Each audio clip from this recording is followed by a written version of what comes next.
Crack teacher exam के YouTube channel पर आप सभी लोगों का हार्दिक स्वागत है। मैंने जो है आगामी परीक्षाओं को ध्यान में रखते हुए सामाजिक एवं धार्मिक सुधार आंदोलनों पर जो है मैंने 2 वीडियो बनाई है, जो कि आप लोगों के लिए बहुत ही हेल्पफुल होगी, क्योंकि मेरा ऐसा मानना है कि इसको जो है एग्जाम में क्वेश्चन जो है बाहर नहीं कम पूछे जाने की संभावना है। और इसके ऊपर जो है मैं आपको 100 MCQ की करीब प्रैक्टिस भी कराऊंगा, जिसमें 50-20 जो MCQ होंगे थोड़े से टफ होंगे, ताकि जो है आप लोग कहीं से टफ का जो है सॉल्व करके जाइए, तभी एग्जामों में जो है थोड़ा टफ पूछा जाए आपको, तो जो आप उसको भी पढ़ने से तैयार हैं।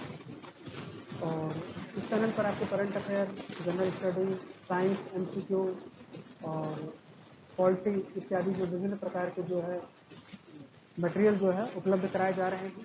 आप लोग जो है इसे पढ़िए और इससे जो है अपनी परीक्षाओं में जो है अपनी परीक्षा को जो है मजबूती दीजिए, ठीक है। और चलिए शुरुआत करते हैं धार्मिक एवं सामाजिक कारण परिचय। 19वीं शताब्दी के समय अंधविश्वास में जकड़ा हुआ था। अंधविश्वास 19वीं शताब्दी में बता दूं कि जैसे 18वीं शताब्दी समाप्त होगी जैसे 1810, 1820, 30, 40, 50, जैसे 1850 से पहले तो हम इसको पूर्वाध कहते हैं, और 1850 के बाद जो है तो किताबों में मिलेगा पूर्वाध और उत्तराध। तो 1850 के बाद जो है वो उत्तराध के समय में उसकी गिनती होती है। अंधविश्वास समाज में जो है, जैसे अंधविश्वास मतलब जैसे कर्मकांड कराना, पूजा इत्यादि विभिन्न प्रकार के कर्मकांड होते हैं, उसको कराना ताकि, और ये कर्मकांड जो अलग अलग प्रकार से जो है हो सकते हैं, इसमें जो है पुरोहितों का वर्चस्व, इसी को हम अंधविश्वास कहते हैं। अब यही दौर था, यही समय था 19वीं शताब्दी का शुरुआत जो है 1820-10 से शुरुआत कर देते हैं। तो हम देखते हैं कि समाज में जो उस समय सती प्रथा मतलब अगर कोई महिला है, उसका पति जो है अगर मर जाता था तो उस महिला को जबरदस्ती जो है उसकी चिता पर सुला करके उसको भी जला दिया जाता था, जो कि उस महिला के साथ ही एक प्रकार का अन्याय है। इसको जो है सती प्रथा कहा जाता है। बाल विवाह, छोटी बच्चियों का विवाह जो है कम उम्र में ही कर दिया जाता है। बाल हत्या, अगर किसी के घर में जो है लड़की पैदा होगी तो जो है उसे अपशगुन माना जाता था और उस लड़की की क्या है हत्या कर दी जाती थी। पर्दा प्रथा, उस समय समाज में पर्दा प्रथा से महिलाओं को पर्दा करना पड़ता था। जाति प्रथा जो है समाज उस समय जो है 4 वर्गों में विभक्त था।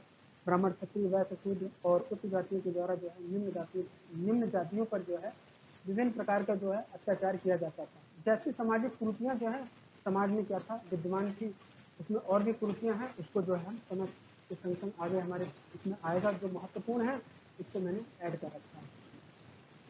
यहाँ पे इसका बताने का मतलब यही है कि आप लोग जो है सामाजिक धार्मिक जो सुधार आंदोलन हुए क्यों हुए, इसकी आवश्यकता क्यों थी, इस प्रकार की जो कुरीतियां हमारे समाज में विद्यमान थी, इसके लिए धार्मिक सुधार आंदोलन की आवश्यकता है। इसके लिए पुनर्जागरण की आवश्यकता है। पुनर्जागरण मतलब पुनः से जगाना, जो सोया हुआ हो उसको जगाना, उसको पुनर्जागरण कहते हैं। जैसे कि समाज में जो लोग नहीं मानते थे उसको बताना कि जो है ये गलत हो रहा है और जो है इसको जो है सुधारो, ऐसा किसी के संग में नहीं होना चाहिए, इसी को पुनर्जागरण कहते हैं। जो पुरानी कुरीतियां, ये जो कुरीतियां हैं इसको त्याग करके नई मान्यताओं को अपनाने के लिए प्रयास करें। जो हमारी समाज में कुरीतियां हैं उसको हटाए। जैसे सती प्रथा, महिला मर गई, उसके पति को नहीं जलाया जाएगा, ये क्या है, जो पहले सती प्रथा होती ये कुरीति थी हमारे समाज की। लेकिन अगर पति मर गया, पत्नी को नहीं जलाया नहीं दिया जाएगा, तो क्या होगा, कुरीतियों को त्याग दिया हमने और अब हम नहीं मानते। नहीं, अगर उसका पति मर गया तो उस पत्नी का जो है तब भी अधिकार है कि वो स्वयं अकेले से भी जी सकती है। इसी मान्यताओं को अपनाने के लिए प्रयास करें। और इसकी शुरुआत जो है हम राजा राम मोहन राय से करते हैं। राजा राम मोहन राय जो 19वीं शताब्दी के बहुत पूर्ण जो है समाज सुधारक थे, और इन पर जो है क्वेश्चन जो है निश्चित तौर से एग्जामों में पूछा जाता है, और मैंने जो है इनको पूरा कवर करने की कोशिश करी है। और अगर कुछ जो है इनके संदर्भ में कुछ भी छूटता है उसको जो है मैं चाहे जनरल स्टडी या हिस्ट्री के MCQ जो बनाऊंगा मैं उसमें जो है उसको कवर कर दूंगा। कि मतलब अगर राजा राम मोहन राय आपने मेरे से पढ़ा है तो राजा राम मोहन राय आपको पेपर में देखने को मिलेगा। आपको पेपर में देखने को मिलेगा कि मैंने जो है प्रेस फ्यूचर एग्जाम के यूट्यूब चैनल से मैंने राजा राम मोहन राय को पढ़ा था, तो मुझे लाभ मिला। देखिए, जो राजा राम मोहन राय के बारे में मैं आपको बताऊंगा वो महत्वपूर्ण होंगे, मतलब बेकार की बातें नहीं। वैसे तो इतिहास बहुत बड़ा है, कितना याद किया जाए, हम उतना ही याद करने का कोशिश करते हैं जो कि हमारे एग्जाम के दृष्टिकोण से महत्वपूर्ण हो।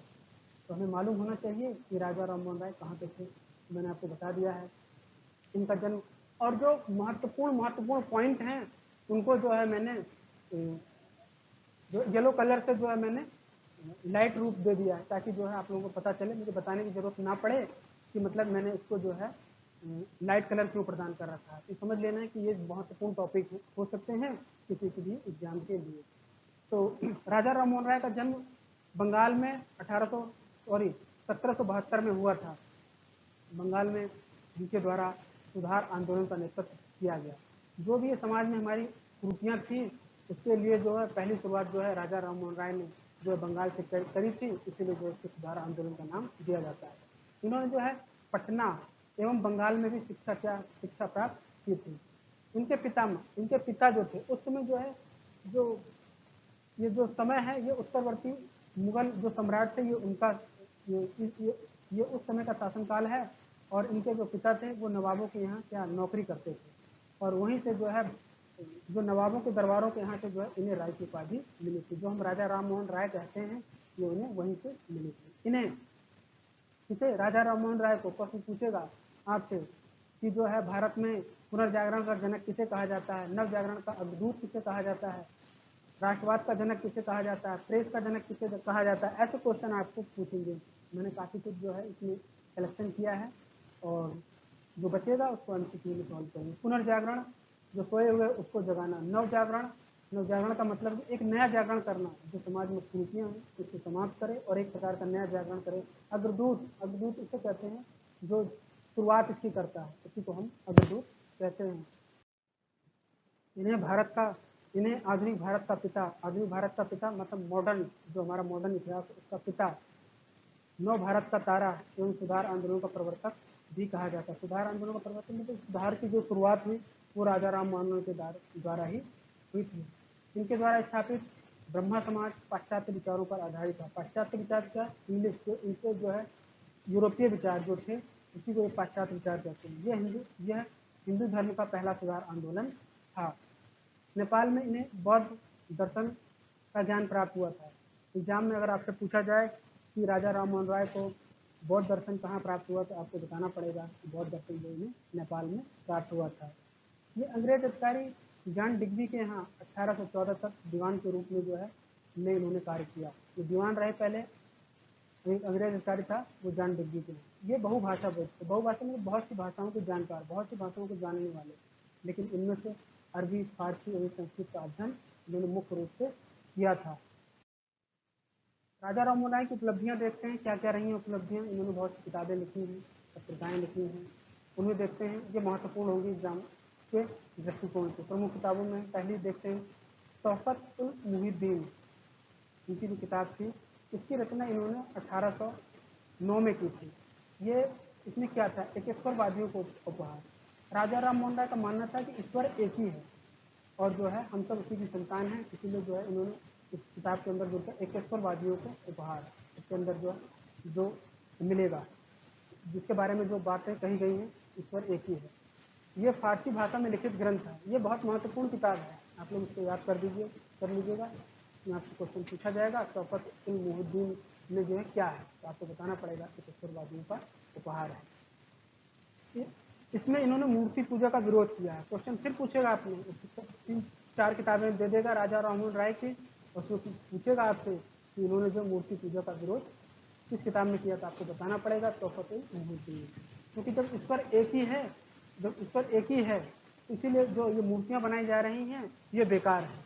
इनका ऐसा मानना था कि मूर्तियां जब ईश्वर एक ही है तो मूर्ति पूजा क्यों करें, ईश्वर तो एक ही है, इसीलिए उन्होंने जो मूर्ति पूजा का विरोध किया था। इसने एकेश्वरवाद को सब धर्मों का मूल बताया था। एकेश्वरवाद ही, एक ही ईश्वर जो है, एक ही ईश्वर के हम सब संतान हैं और यही सभी धर्मों का मूल है।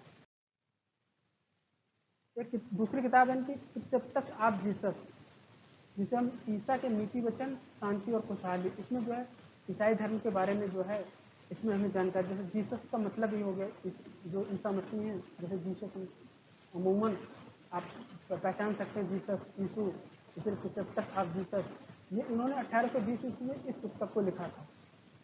यह पुस्तक जो है 1823 ईस्वी में जॉन डिग्री के प्रयत्नों से लंदन से प्रकाशित हुई थी। इस पुस्तक में इन्होंने चमत्कारी कहानियों का विरोध किया। इसमें बहुत सारी चमत्कार कहानियां हैं। इस पुस्तक में उन्होंने चमत्कार कहानियां जो ईसाई धर्म में थी उसका इन्होंने विरोध किया था। यह नैतिक तथा दार्शनिक संदेशों की प्रशंसा करती है किताब करती है। इन्होंने 1818 में सती विरोधी अभियान प्रारंभ किया था।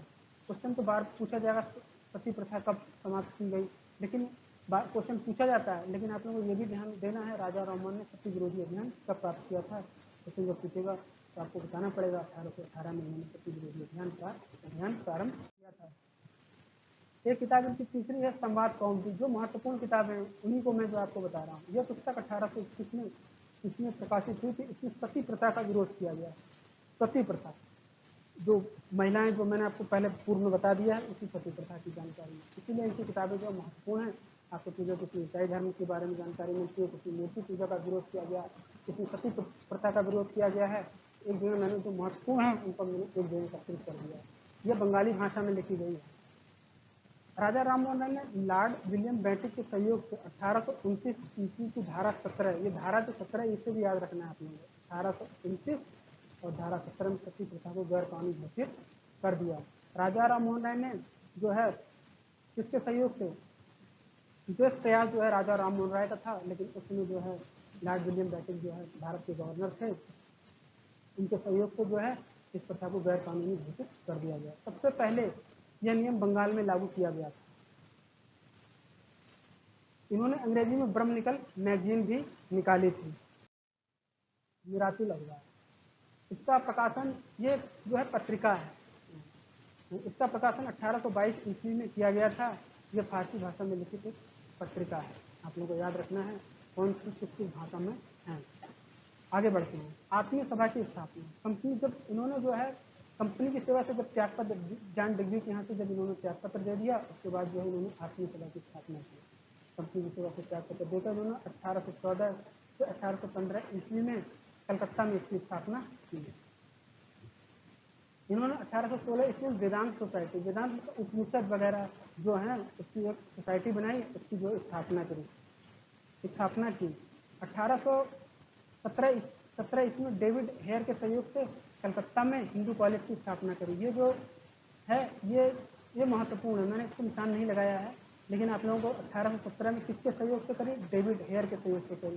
कहाँ पे करी, कलकत्ता में करी। ये आप लोगों को जो है ध्यान में रखना है, ये महत्वपूर्ण क्वेश्चन है। 1817 में डेविड हेयर के सहयोग से कलकत्ता में हिंदू कॉलेज की स्थापना, ये एक महत्वपूर्ण क्वेश्चन बन सकता है।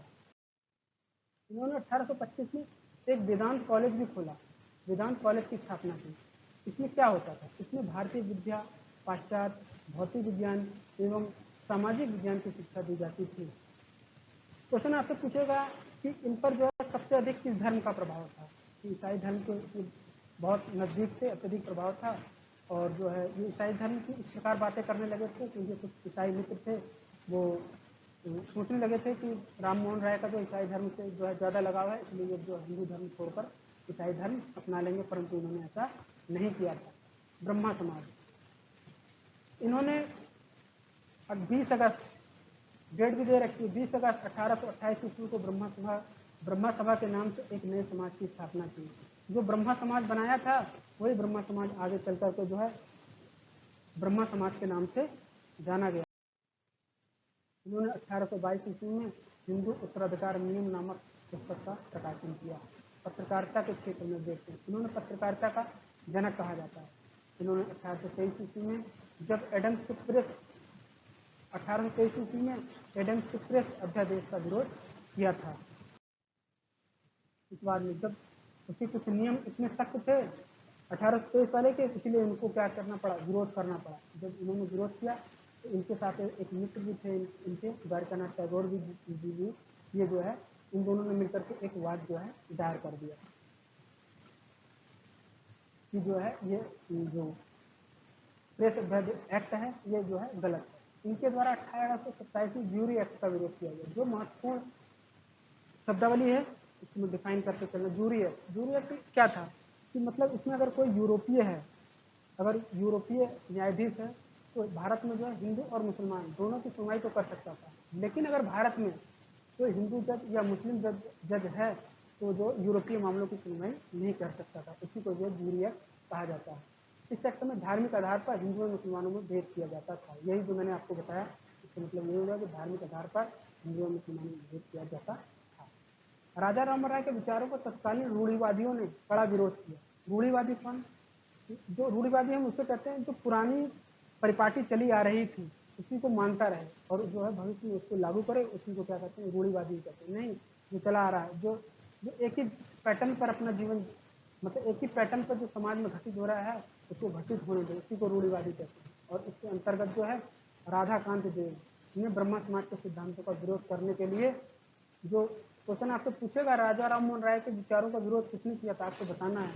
राजा राममोहन राय के विचारों का विरोध राधा राधाकांत देव के द्वारा किया गया था।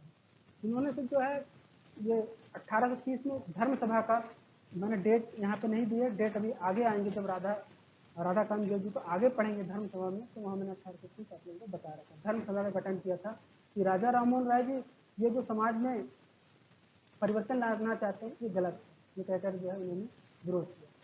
और किसने विरोध किया? समाचार चंद्रिका नामक पत्रिका ने राजा राममोहन राय के विचारों का विरोध किया। जो समाचार चंद्रिका ये महत्वपूर्ण है और पीछे तक के एग्जामों में जो है ये पूछा जा चुका है। किस पत्रिका ने विरोध किया था आपको बताना है। समाचार चंद्रिका नामक पत्रिका ने राजा राममोहन राय के विचारों का विरोध किया था। यह पत्रिका 1822 ईस्वी में भवानी चरण बंदोपाध्याय द्वारा लिखी गई थी।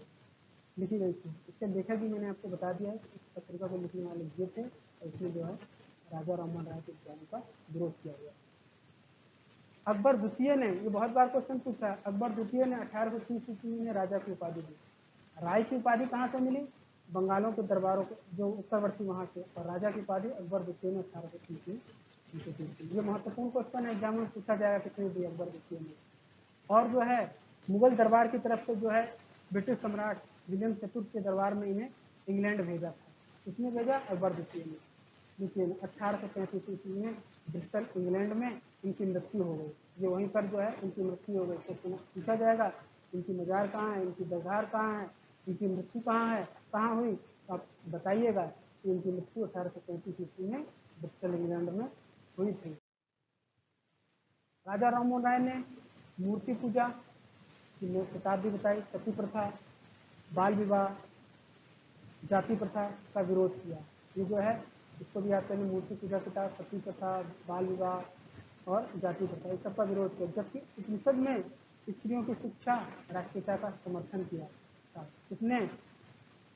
राजा राममोहन ने अपनी स्त्रियों को शिक्षा मिलनी चाहिए, राष्ट्रीयता इनकी राष्ट्रीयता होनी चाहिए, इसका जो है समर्थन किया जाए, समर्थन किया इन्होंने। सुभाष चंद्र बोस ने इन्हें युगदूत की उपाधि से सम्मानित किया। युगदूत जैसे उपाधि कभी कभी आती थी, इन्हें ये उपाधि दी, ये उपाधि दी, उस परिप्रेक्ष्य में या उससे पहले जो है किसी को उपाधि जो विशेष कार्य के लिए, जैसे युग माने क्या हो, एक समय, वो जो समय था उस समय के क्या है, ये दूत है, ये उस समय के दूत हैं, इसलिए उनको युगदूत कहते हैं। दूत जैसे रावण की, जब भगवान राम जो है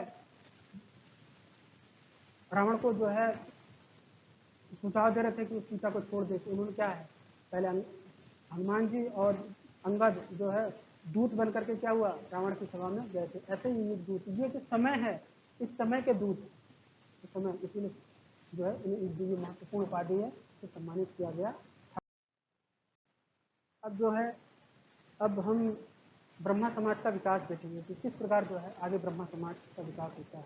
राजा राममोहन राय की अनुपस्थिति में ब्रह्मा समाज का संचालन आचार्य रामचंद्र बागी करते थे। अर्थात जब राजा राममोहन राय थे तब जो है इनकी अनुपस्थिति में इसका संचालन आचार्य रामचंद्र बागी करते थे। जब 1833 ईस्वी में इनकी मृत्यु हो गई तब इसका नियंत्रण रविंद्रनाथ टैगोर के पिता देवेंद्रनाथ टैगोर के द्वारा किया जाता था। देवेंद्रनाथ टैगोर ने 1843 में ब्रह्मा समाज का मतलब पूर्ण रूप से जो नेतृत्व संभाला वो 1843 ईस्वी में संभाला था। देवेंद्रनाथ ने 1839 ईस्वी में तत्वबोधिनी सभा की स्थापना की। ये 1856 ईस्वी में पहाड़ी क्षेत्र में चले। कौन? देवेंद्रनाथ टैगोर। तब इसका नेतृत्व केशव चंद्र सेन के हाथ में आ गया। टैगोर ने इन्हें आचार्य के पद पर नियुक्त किया। देवेंद्रनाथ टैगोर की बात हो रही है, उन्होंने जो है आचार्य के पद पर नियुक्त किया। केशव चंद्र सेन को उदारवादी मतलब लिबरल, जो सबसे मिलजुल कर रहे उसे उदारवादी कहते हैं। उदारवादी प्रश्न की शाखाएं संयुक्त प्रांत बम्बई, मद्रास और पंजाब में फैल गई। मतलब कि इसका जो है विस्तार जो हो रहा है वो केशव चंद्र सेन के द्वारा हो रहा है। उन्होंने जो है इसका जो है विस्तार किया। देवेंद्रनाथ टैगोर से इनका मतभेद हो गया, कालांतर में जो है इनका मतभेद हो गया, जिसके कारण 1856 ईस्वी में आचार्य के पद से बर्खास्त कर दिया गया। किसने? टैगोर ने। देवेंद्रनाथ टैगोर ने इनको 1865 में आचार्य के पद से बर्खास्त कर। कालांतर में जो है देवेंद्रनाथ टैगोर और केशव चंद्र सेन ने जो है अपना अलग अलग समाज बना लिया। जो केशव चंद्र सेन का समाज था उसको हम नवीन ब्रह्म समाज कहते हैं और इसकी स्थापना 1866 में की गई थी।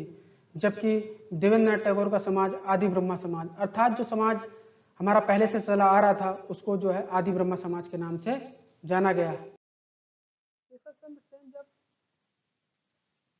इंग्लैंड से लौटकर आए तो उन्होंने सरकार को समझा बुझाकर 1872 ईस्वी में ब्रह्म विवाह एक्ट पारित करा लिया। 1872 जो ब्रह्म विवाह एक्ट जो है बहुत महत्वपूर्ण है। ब्रह्म विवाह एक्ट क्या था?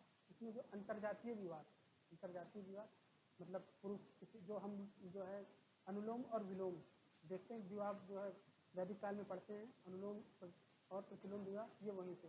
अंतरजातीय विवाह और जो है विधवा पुनर्विवाह जो है यहाँ पे जो है इन्होंने केशव चंद्र सेन ने पारित करा लिया 1872 में, और जो है आप पारित कराया। 1878 ईस्वी में भारतीय ब्रह्म समाज में पुनः फूट पड़ गई। 1878 में भारतीय ब्रह्म समाज में पुनः फूट पड़ गई। फूट का कारण क्या था?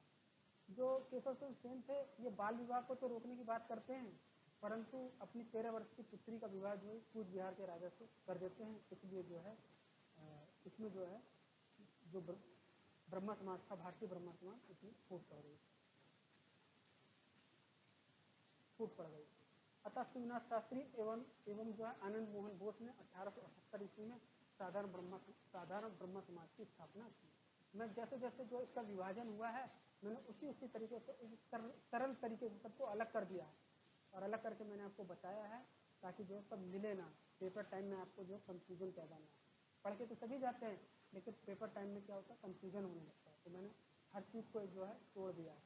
किसी भी चीज़ को आप लोग पढ़िए जो बहुत बड़ा हो जाता है उसको तोड़ दीजिए, कई पार्टों में बांट दीजिए, और फर्स्ट सेकंड थर्ड फोर्थ 5 तो जो है आप लोगों को याद रहेगा। पहले पार्ट में मैंने ये पढ़ा, सेकंड पार्ट में ये, थर्ड पार्ट में, फोर्थ में, तो आप भूलेंगे नहीं एग्जाम होंगे, ये मेरी गारंटी है। और चिंतन मनन कीजिए, चिंतन मनन से कोई भी चीज़ बहुत जल्दी से और बहुत लंबे समय तक याद रहती है। चलिए आगे बढ़ते हैं। आधुनिक भारत में ब्रह्म समाज का पहला मिशनरी आंदोलन था। आधुनिक भारत में ब्रह्म समाज जो था ये पहला मिशनरी आंदोलन था, और केशव चंद्र सेन प्रथम मिशनरी थे। पहला मिशनरी मतलब अपने धर्म का प्रचार कर रहा है। और प्रचार किसने किया? मैंने आप लोगों को बताया था कि उदारवादी के कारण इसकी शाखाएं जो है अन्य क्षेत्रों में भी फैल गई थी, इसीलिए इनको जो है प्रथम मिशनरी कहा गया है। अब हम देखते हैं महाराष्ट्र में धर्म सुधार आंदोलन। जो ये धर्म सुधार आंदोलन जो है अलग अलग क्षेत्रों में जो है हो रहे हैं ताकि समाज से जो बुराइयां हैं। परमहंस मंदिर ये जो है महाराष्ट्र में धर्म सुधार आंदोलन, इसकी स्थापना 1849-50 ईस्वी में हुई थी। इसके संस्थापक जो थे आत्मारंग पांडुरंग थे। इसमें जो इसका जो सहयोग किया था बालकृष्ण जयकर एवं दादोबा पांडुरंग के द्वारा जो सहयोग किया गया था। इसका उद्देश्य क्या था? एकेश्वरवाद तथा विश्व बंधुत्व की अवधारणा। एकेश्वरवाद मतलब एक ईश्वर है, विश्व बंधुत्व मतलब हमारा जो विश्व है बंधुत्व है, भाईचारे के समान विश्व बंधुत्व की जो है भाईचारे की जो अवधारणा जो है अवधारणा की बात की गई। महाराष्ट्र में उदारवादी शिक्षा की प्रथम जो उदारवादी लिबरल शिक्षा जो दी जाती थी वो जो है उसकी उपज जो है बाल शास्त्री से। उनकी कुछ प्रमुख पत्रिकाएं हैं वो देखते हैं। बम्बई दर्पण 1837 में इन्हीं के द्वारा प्रकाशित हुई। दिग्दर्शन 1840 में इन्हीं के द्वारा प्रकाशित की गई। महाराष्ट्र में समाज सुधार आंदोलन की शुरुआत का श्रेय गोपाल हरि देशमुख को। ये बहुत ही महत्वपूर्ण क्वेश्चन है, चाहे वो यूपीएससी से लेकर के पीसीएस हो, वनडे हो, प्रवक्ता हो, एलटी हो, समूहगाह हो, यूपी ट्रिपल एससी हो, यूके ट्रिपल एससी हो, बहुत महत्वपूर्ण क्वेश्चन है। इनमें से लोक हितवादी किसे कहा जाता है, या नाम दे देगा आपको, इनमें से गोपाल हरि देशमुख को का उपनाम क्या है, तो आपको बताना है लोकहितवादी। उन्होंने जो एक पत्रिका निकाली थी जिसका नाम था प्रभाकर, ये 1848 ईस्वी में ये एक साप्ताहिक पत्र था। और भी इनकी किताबें थी, गीता तत्व व सुभाषित 1878 ईस्वी का ने इसका जो प्रकाशन किया। जाति भेद नामक पुस्तक थी, इसमें जाति पाति का उन्होंने विरोध किया है। वर्ष 1860 में परम मंडली का विघटन हो गया। जब परम मंडली मान लो बहुत लोग शामिल होते हैं, जैसा आपने देखा होगा आज के समय में जो है राजनीतिक पार्टियां होती हैं या कोई संगठन होते हैं या कोई कहीं पे कोई बिजनेस किया जाता है या किसी प्रकार का होता है, जो इसमें विघटन हो जाता है, ऐसे ही जो है इसमें भी विघटन हो गया। 1860 में परमहंस मंडली का विघटन हो गया। इसी का संशोधित रूप 1867 ईस्वी प्रार्थना समाज के रूप में सामने आया, जिसे हम प्रार्थना समाज कहते हैं। वो परमहंस मंडली का एक विकसित रूप है, उसके विघटन से ही बना है प्रार्थना समाज।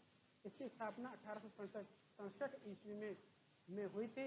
संस्थापक इसके आत्मारंग पांडुरंग। एक महत्वपूर्ण क्वेश्चन, प्रार्थना समाज की स्थापना केशव चंद्र सेन की प्रेरणा से की गई थी, जबकि समाज को प्रसिद्धि दिलाने का श्रेय महादेव गोविंद रानाडे को जाता है। महादेव गोविंद रानाडे के बारे में थोड़ा सा देख लेते हैं। इन्हें पश्चिम भारत में सांस्कृतिक पुनर्जागरण का अग्रदूत कहा जाता है। ये क्वेश्चन जो है महत्वपूर्ण है कि पश्चिम भारत में सांस्कृतिक पुनर्जागरण का अग्रदूत किसे कहा जाता है, तो महादेव गोविंद रानाडे को कहा जाता है। इन्हें महाराष्ट्र का सुकरात भी कहा जाता है। इनके कुछ प्रमुख कार्य थे, जैसे इनकी स्थापना दक्कन एजुकेशन सोसाइटी 1884 में पुणे में जो इनके द्वारा स्थापित की गई थी। कालांतर में जो है इसे पूना फर्गुसन कॉलेज का नाम दिया गया। महाराष्ट्र में 1891 ईस्वी में विडो रिमैरिज एसोसिएशन की स्थापना इन्हीं के द्वारा की गई थी। ये महत्वपूर्ण क्वेश्चन है। इनकी एक पुस्तक है एक आस्तिक की धर्म में आस्था। इन्होंने कर्वे के सहयोग से 1867 ईस्वी में विधवा आश्रम संघ की स्थापना की थी। महाराष्ट्र में विधवा पुनर्विवाह आंदोलन के संस्थापक विष्णु परशुराम पंडित जी थे। इन्होंने 1850 ईस्वी विडो रिमैरिज की स्थापना की। ईश्वरचंद के बारे में हम लोग देखते हैं, ईश्वरचंद विद्यासागर के बारे में। ये बंगाल के थे।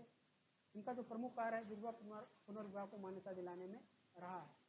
जो विधवा पुनर्विवाह है वो लॉर्ड डलहौजी के समय प्रारूपित किया गया था, क्योंकि ये क्वेश्चन बहुत बार आया है और उसमें लॉर्ड डलहौजी भी रहते हैं और जो है कैनी महोदय भी रहते हैं, तो वहाँ पे आप लोगों को कंफ्यूजन होगा, इसलिए मैंने आप दोनों लोगों को नाम एक जगह दे दिया है कि प्रारूप तो लॉर्ड डलहौजी ने बनाया था, परंतु अंतिम रूप से ये जो है लॉर्ड कैनिंग के समय में 26 जुलाई 1856 ईस्वी को विधवा पुनर्विवाह अधिनियम बना दिया गया। इस अधिनियम के नियम 15 द्वारा विधवा विवाह को वैध मान लिया गया था। अगला देखते हैं हम, दी सर्वेंट ऑफ इंडिया सोसाइटी। महत्वपूर्ण सोसाइटी है। इसकी स्थापना 1905 ईस्वी में बंबई में की गई थी। इसके संस्थापक गोपाल कृष्ण गोखले हैं। इस सोसाइटी का उद्देश्य क्या है? राष्ट्रीय मिशनरियों को देश सेवा के लिए प्रशिक्षित। मिशनरी क्या होना? एक प्रकार के स्वयं सेवक हैं जो अपने धर्म या किसी अपने धर्म का प्रचार करें। प्रचार जो आप लोगों ने देखा हो, बहुत सी मिशनरियाँ घूमती हैं, जैसे विवेकानंद की मिशनरी, दयानंद सरस्वती की मिशनरी, या किसी जो ईश्वर है, जो ईश्वर जैसे कृष्ण की मंडली हैं, बहुत सारे मंडलियां जो हैं घूमती रहती हैं। वो क्या है? अपने अपने धर्म का प्रचार करती है। ऐसे ही इसका भी उद्देश्य क्या था? राष्ट्रीय मिशनरी को देश सेवा के लिए प्रशिक्षित करना था। इनकी मृत्यु 1915 में हुई। इसके बाद इस सोसाइटी का नेतृत्व श्री निवास शास्त्री के द्वारा किया गया था। अगला हमारा सुधार आंदोलनों में है सोशल सर्विस लीग। इसकी स्थापना 1921 ईस्वी में मुंबई में की गई थी। इसके संस्थापक नारायण मल्हार जोशी थे। ये जो है गोखले के समर्थक थे। ये जोशी ने 1920 ईस्वी में अखिल भारतीय ट्रेड यूनियन कांग्रेस की स्थापना की थी। ये बहुत महत्वपूर्ण क्वेश्चन है, आपसे क्वेश्चन पूछा जाएगा। जो भी हमारे वहाँ पर ट्रेड यूनियन जब हम डिस्कस करेंगे, वहाँ पे जब मैं उसका वीडियो बनाऊंगा तो वहाँ पे आप लोगों को ये देखने को मिलेंगे, लेकिन मैंने इनको ला करके यहीं पे जोड़ दिया ताकि आप इसको याद कर लें। अगली समिति है सेवा समिति। स्थापना 1914 ईस्वी में इलाहाबाद में। इसके संस्थापक हृदयनाथ कुंजूरू थे।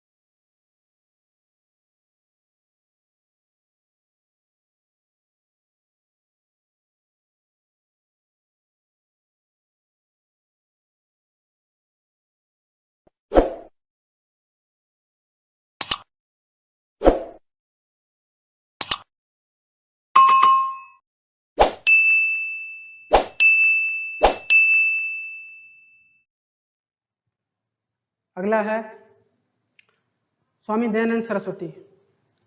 दयानंद सरस्वती जी बहुत ही महत्वपूर्ण हैं और इनको जो है मैंने पूरा एकदम कलेक्शन कर रखा है बढ़िया तरीके से कि क्वेश्चन आए तो छूटे ना नहीं चाहिए।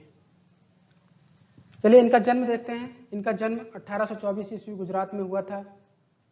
इनके बचपन का नाम मूल शंकर था।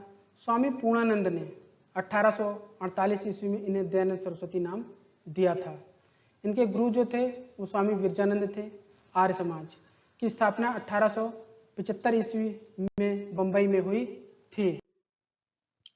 इसके संस्थापक स्वामी दयानंद सरस्वती थे।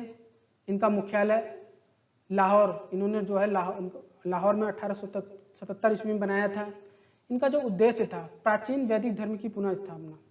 प्राचीन वैदिक धर्म की पुनः स्थापना करना चाहते थे। इनका मानना था कि जो हमारा अभी का जो धर्म है वो जो है पुरोहितों ने उसे गलत कर दिया, इसलिए ये पूर्व में जो हमारा वैदिक धर्म था ये उसी की बात करते हैं कि उसी को पुनः स्थापित कर सको। इसलिए जो है ये नारा देते हैं कि वेदों की ओर पुनः लौटो, मतलब उस वेद की बात करते हैं जो जिसमें जो बुराइयां नहीं थी, जिसमें कर्मकांड नहीं थे, जो पुरोहितों ने कर दिए हैं। इससे जो है इनमें बुराइयां आ गई हैं, जिस बुराइयों के परिप्रेक्ष्य में जो है बौद्ध धर्म और जैन धर्म का उदय हुआ था।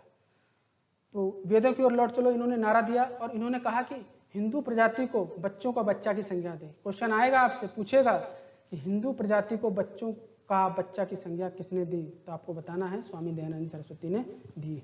विरोध किया इन्होंने, किसका विरोध किया? छुआछूत का। छुआछूत का इन्होंने विरोध किया कि नहीं, किसी को छूने से कुछ नहीं होता है।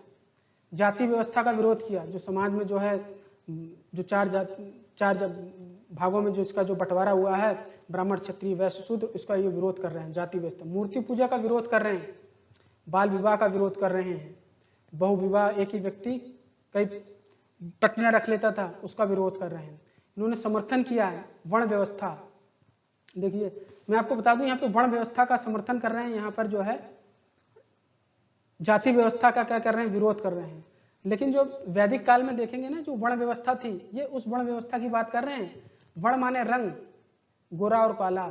जैसे कि वैदिक काल में जो है आर्य जो बाहर से आए थे उनको गोरों की संज्ञा दी गई और यहाँ के जो लोग थे उसको कालों की संज्ञा दी गई। तो समर्थन कर रहे हैं कि वर्ण व्यवस्था कि गोरे और काले तो ठीक है, ये जो व्यवस्था गोरे और कालों की है इसी को हम वर्ण व्यवस्था कर रहे हैं, ये तो ठीक है, परंतु ये जाति व्यवस्था जो ब्राह्मण क्षत्रिय वैश्य शूद्र में जो बंटवारा हो गया है ये गलत है, इसका विरोध कर रहे हैं। वेदों का अध्ययन करने की बात कर रहे हैं कि वेदों का अध्ययन करो। स्त्री शिक्षा की बात कर रहे हैं कि स्त्रियों को जो है शिक्षित करो ताकि वो अपने पैर पे स्वयं खड़ी हो सके। इनकी प्रमुख पुस्तकें हैं सत्यार्थ प्रकाश, इसका प्रकाशन जो है 1874 में हुआ था और मूलतः ये संस्कृत भाषा में लिखी गई है और यह जो है केशव चंद्र सेन की प्रेरणा से हिंदी भाषा में लिखा गया है। क्वेश्चन कभी अगर आपसे आ जाए किस भाषा में है मूलतः, तो आप बताइएगा कि जो है ये जो है संस्कृत भाषा में लिखी गई है। दूसरी किताब है इनकी वेद भाष्य, 1876 में इसका प्रकाशन हुआ। पाखंड खंडन 1866 में हुआ है। वेद भाष्य भूमिका जो 1877 में हुआ इसका। और एक इनकी पुस्तक है पंचमहायज्ञ विधि, इसका प्रकाशन मैंने आपको नहीं दिया है, इसका प्रकाशन मुझे भी नहीं मिल पाया जो मैं सही रूप से आप लोगों को बता सकूं। ये पहले व्यक्ति थे जिन्होंने इनके ऊपर बहुत सारे जो है इन्होंने बहुत सारी शब्दों को जो है कह रखा है, ये बहुत महत्वपूर्ण है और मैंने जो है लगभग सब जो है कलेक्शन करने की कोशिश करी है और जो है ताकि जो है आप लोगों से एग्जाम में पूछा जाए तो कोई भी क्वेश्चन गलत ना हो। ये पहले व्यक्ति थे जिन्होंने स्वराज शब्द का प्रयोग किया। स्वराज मतलब स्वयं का राज, उस शब्द का प्रयोग किया। इन्होंने शुद्धि आंदोलन चलाया जिसके तहत ईसाई बने हिंदुओं को वापस उनकी संस्कृति में लाया जाए। क्यों शुद्धि आंदोलन की आवश्यकता पड़ी? क्योंकि समाज 4 वर्गों में बटा हुआ था। जो चौथा वर्ग था, जो अमूमन जो चौथा वर्ग है, जो ईसाई धर्म, जो गरीबी के अभाव में जिन्होंने ईसाई धर्म अपना लिया था, उसको ये पुनः जो है हिंदू धर्म में वापस लाना चाहते थे और जो है उनकी संस्कृति में ये धीरे धीरे वापस लेकर के आए। दयानंद पहले व्यक्ति थे जिन्होंने हिंदी को राष्ट्रभाषा के रूप में स्वीकार किया था। इनकी उपाधि एक भारत का मार्टिन लूथर किंग कहा जाता है। इन्होंने नारा दिया था भारत भारतीयों के लिए, बहुत महत्वपूर्ण नारा है ये आप लोगों की। भारत जो है भारतीयों के लिए, जो भारत बना है वो सिर्फ भारतीयों के लिए बना है, ऐसा इनका एक नारा था। इनके द्वारा ही पहली बार बताया गया कि विदेशी वस्तुओं का बहिष्कार करना चाहिए। इन्होंने विदेशी वस्तुओं के बहिष्कार की बात करी। ये उस समय में है जब जो है अंग्रेजों भारत में है और वो लोग क्या कर रहे हैं, ईसाई धर्म का जो है प्रसार कर रहे हैं, और जो है ईसाई धर्म जो है यहाँ के गरीब जनता को जो है ईसाई धर्म देकर के अपने धर्म में शामिल कर रहे हैं। इसलिए जो है शामिल कर रहे हैं विदेशी वस्तुओं के, जो बाहर से जो विदेशी वस्तुएं आ रही हैं वो जो है यहाँ पे यहाँ की वस्तुएं, विदेशी वस्तुओं के बहिष्कार की बात की, ताकि जो है विदेश से जो वस्तुएं आने से यहाँ की जो वस्तुएं हैं उन्हें जो है बाजार उपलब्ध नहीं हो पाएगा। इसलिए जो है इन्होंने विदेशी वस्तुओं के बहिष्कार की बात करी।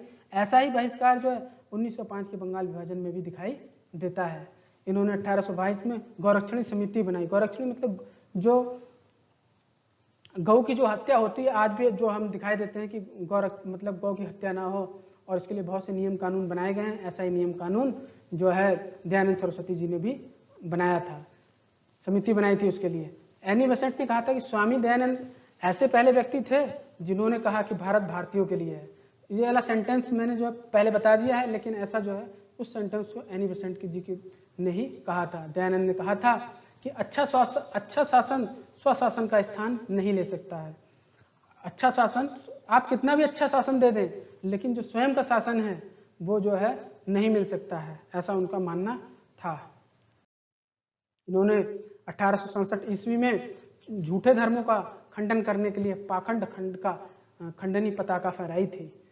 वैलेंटाइन चिरोल ने अपनी पुस्तक इंडियन अर्नेस्ट में आर्य समाज को भारतीय शांति का जन्मदाता कहा है, क्योंकि वैलेंटाइन चिरोल एक ईसाई थे, और जो बहुत लोग जो है दयानंद सरस्वती जिन हिंदुओं को जो है वापस ईसाई धर्म में ला रहे थे, इसीलिए जो है ऐसा इन्होंने कहा कि इन्होंने अशांति फैला रखी है, ऐसा इन्होंने कहा था। इनकी मृत्यु 30 अक्टूबर 1883 ईस्वी को अजमेर में हुई थी, और शिक्षा के क्षेत्र में आर्य समाज का बहुत ही महत्वपूर्ण योगदान है। इनके आदर्शों को, इनके जो आदर्श थे स्वामी दयानंद सरस्वती जी को, उसको पंडित गुरुदत्त, लाला लाजपत राय, स्वामी श्रद्धानंद एवं हंसराज ने आगे बढ़ाया था। ये उनके क्या थे? अंग्रेजी व हिंदी भाषा के अपनाए जाने पर इनके शिष्यों में 1892-93 ईस्वी में मतभेद हो गया। एक उनमें से कुछ शिष्य जो है उनके वो कह रहे हैं अंग्रेजी के समर्थक थे, और कुछ जो थे वो हिंदी के समर्थक थे। तो जो अंग्रेजी के समर्थक स्कूल थे उनमें जो है लाला हंसराज जी मुख्य रूप से थे, और इसकी स्थापना जो है 1886 ईस्वी लाहौर में की गई थी।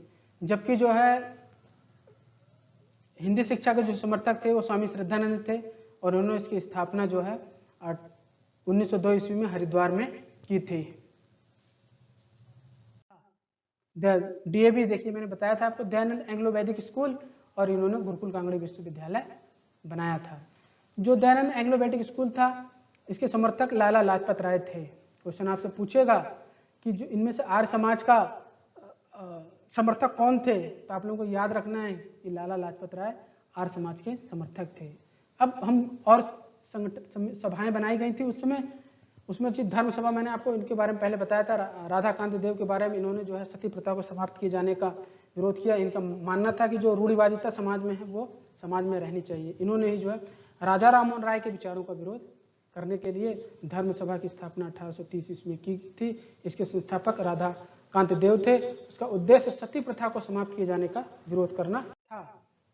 इसके बाद आता है वेद समाज की स्थापना 1864 ईस्वी में की गई थी। इसके संस्थापक केसी धरालू नायडू थे। प्रेरणा इसकी जो केशव चंद्र सेन के द्वारा दी गई थी। नायडू ने वेद समाज को दक्षिण भारत का ब्रह्मा समाज कहा था। नायडू ने वेद समाज को दक्षिण भारत का ब्रह्मा समाज कहा था। इन्होंने ब्रह्मा समाज की पुस्तकों का तमिल तथा तेलुगु भाषा में अनुवाद किया था। अगला है सेवा सदन। इसकी स्थापना 1885 ईस्वी में बंबई में की गई थी। इसके संस्थापक बहराम एम मालाबारी थे। इसका उद्देश्य जो था सभी जातियों की महिलाओं को शिक्षा एवं चिकित्सा उपलब्ध कराना था। अगला है देव समाज की स्थापना जो है 1887 ईस्वी में लाहौर में की गई थी। इसके संस्थापक जो थे शिव नारायण अग्निहोत्री जी थे, और यह जो था ये ब्रह्मा समाज के अनुयायी थे। इस समाज के अनुयायी थे। इस समाज की शिक्षाओं को देवशास्त्र नामक पुस्तक में संकलित किया गया है। आगे आता है राधा स्वामी आंदोलन। ये आंदोलन जो है आज भी हमें जो दिखाई देता है कहीं कहीं, बहुत सब जगह जो आपको दिखाया राधा स्वामी सत्संग, राधा स्वामी सत्संग, ये वही राधा स्वामी आंदोलन है। ये जो हम पढ़ रहे हैं ये वही राधा स्वामी आंदोलन है जो आप लोग राधा स्वामी सत्संग के रूप में देखते हैं। इसकी स्थापना जो है 1861 ईस्वी में आगरा में की गई थी।